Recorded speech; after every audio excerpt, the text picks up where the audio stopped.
Okay, so I get this question all the time. What is the difference between cults and religions? I'm finally going to answer it in a way that I hope is helpful. And that is that they are two very different things. I'm Daniella, scholar of cults, extreme groups, and extremely bad leadership. I wrote a book called Uncultured about growing up in the Children of God religious sex cult and then going into the US Army. I also have a master's degree from Harvard in organizational psychology, and I'm working on a book called Culting of America. You can find all my things there. So we get asked this all the time. What is the difference between a cult and religion? And the answer is religions are very different things. And I'm not actually a scholar of religion, so I'm not the person to answer exactly what are religions and why people are drawn to them. Although there are a lot of sociologists and religion scholars that do that. Cults have much more in common with a con, a gang, or a terrorist group.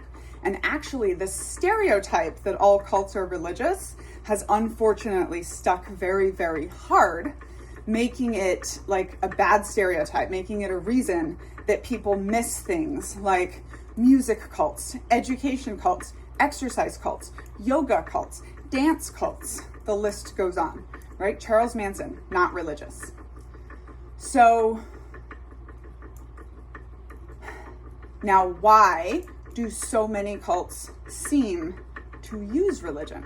Oh, I forgot to say NXIVM, right? I think the reason why NXIVM got so far is because of the stereotype of religion exists so hardcore, married to cults.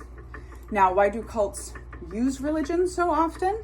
Well, cults don't give you a religion, even the religious ones. They give you a worldview which you must adopt in order to be a member of good standing. And that worldview usually rests on sacred assumption. In the Children of God, the sacred assumption was that this random white dude was the prophet of God. And as long as they believed that, they could and did justify anything.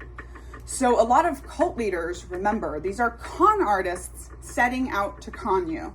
And before they start their cult, they spend time developing their worldview.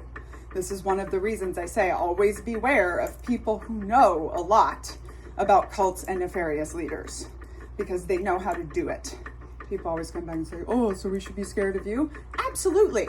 And if I invite you to my compound, maybe say no. So religions that I know of, some people say Judaism doesn't have this, but religions mostly all have thought-stopping cliches built in, which are easy answers to unexplainable things that they don't want complicated questions about. Some of those are inevitable in the context of religion because you're being promised something in another life. You're being promised something that does not go based on logic. At some point in every religion, we have to suspend logic and just believe via faith. That's why I'm an atheist, because I have no faith or ability to believe in non-logic. So it's easy for these nefarious con artists to take a religion with all of the answers already out there and tweak it for their usage. But I just want to reemphasize, when we're saying what's the difference between cults and religion, we're comparing apples and oranges. These are very different things. Thanks.